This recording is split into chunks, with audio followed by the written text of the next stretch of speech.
in this video, I'm going to go over how to identify your story by looking at it as if it is a movie script. That truly is the best way to identify your story. Your life story is the narrative you tell yourself and others about what happened in your life, what that means, and who you are as a result. While your life movie is the vision you see of yourself, often in your own mind, and it's made up of the memories that you have of your life. So it's a little bit more vivid, more real than simply telling a story. Your life movie follows a similar structure to a real movie. It has a plot with a background story, climactic scenes, and a main character. So we're going to get into an activity that you can download the activity sheet or the worksheet and walk yourself through writing down your life story. This activity is designed to help you put it onto paper in a way that summarizes the story that you tell and is also based off your own personal experience of how you literally see yourself in the story of your life. So there's two important things to know about your movie. The first is that you are constantly, actively writing and directing your film. And the second is that your movie becomes your life. So I'm going to go over what is in this activity. But in order to get anything out of it, you really need to print it out and work through it. So I'm going to describe to you what to expect and how the activity works, and then you can take the activity and sit down and do the process. So all stories have a beginning, and that's exactly where you're going to start. Your story begins just like any other, with a background story, a foundation of who you are, where you came from, and what was happening. You can start your story as early as you want. It can start at birth, or it can start at some point in your childhood. So the questions are, what are those defining characteristics of the beginning of your main character's story? So where were you born? What situations were your parents in? What was your cultural background? You can include as much or as little of this as you'd like. And then you're going to be looking at defining the characteristics of the main character's personality and behaviors. Because you are the star of your show. So we want you to put a lot of detail into this part. You're going to be looking at what roles your character plays. So just like in a movie, a role is like a character that your character is playing. So for instance, you might be a parent, but you're also a child, a friend, probably either an employee or a manager or maybe a business owner. And these are all roles that you play in your movie. You could also have roles such as being a helper or a teacher.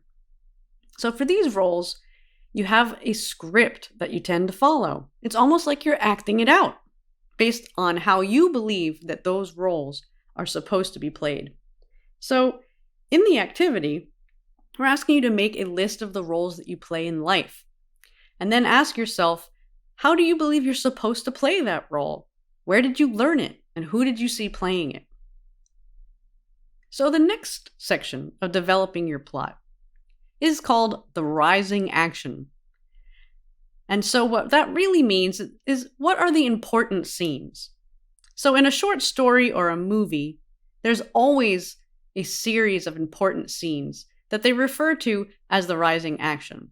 And this is where the character faces conflict and problems and excitement. And so in this activity, you're going to be determining two types of rising action scenes, those that repeat and those that are important. So first, look at the important scenes. These are experiences that have defined your story. They might have been pivotal moments, or maybe they were plot twists. And keep in mind here, there is another section that I'm going to talk about in a moment about climactic scenes. And so it's okay if you list your climactic scenes in both places, but you also can save the most important and climactic ones for the next section. So just keep that in mind. The second type of scene is repeated scenes. And so these are scenes that you might replay in your mind over and over again. They could be those memories that that you're always thinking about, that you're always bringing back to life. So that's one way to look at repeated scenes. And another way to look at it is, do you have experiences or patterns that tend to repeat over and over and over again in your life? So this isn't just something you're remembering, it actually continues to happen. So this is another type of repeated scene to look out for and write down. So as I mentioned, the next section of your story is the climax. Now, all stories have a climax, a point in the story in which the main character faces their darkest moment or their worst challenge or has their biggest breakthrough. It's a turning point. And in your life movie, you might have had multiple climactic scenes. It can go beyond just simply an important scene to one that was truly life-changing. So the question is, what were those climactic moments in your life? Now remember, you can have more than one, but this is where you would want to write these down because these are often good sources of information for what story you actually tell yourself in everyday life and where some of your identity might have come from. So after considering that, the next thing to look at is your current story.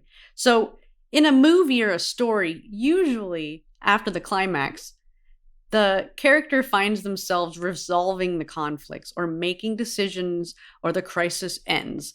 They call it falling action or winding down. But in your life, you might not have had the experience of receiving that sort of resolution.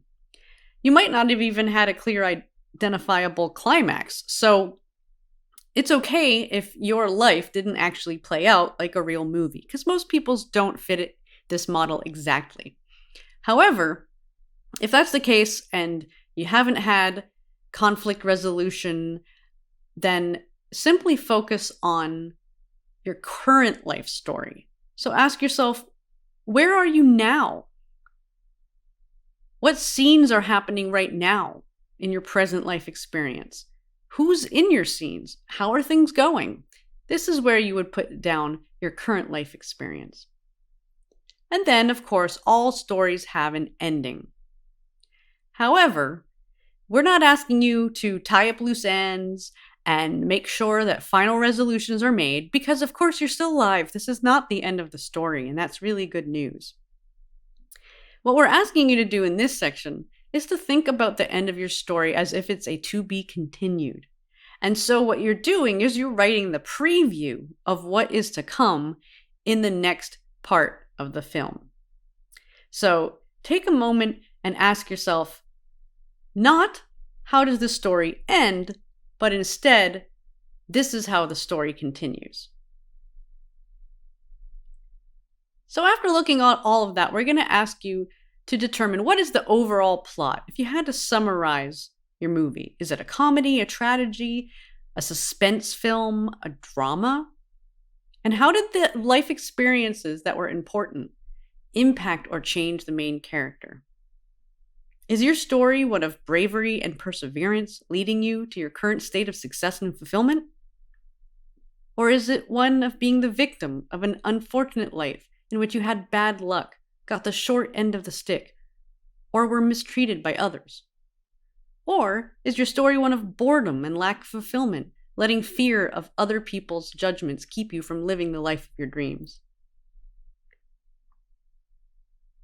So now that you've written down the different parts of the plot of your story, there's a couple things to consider about your life movie.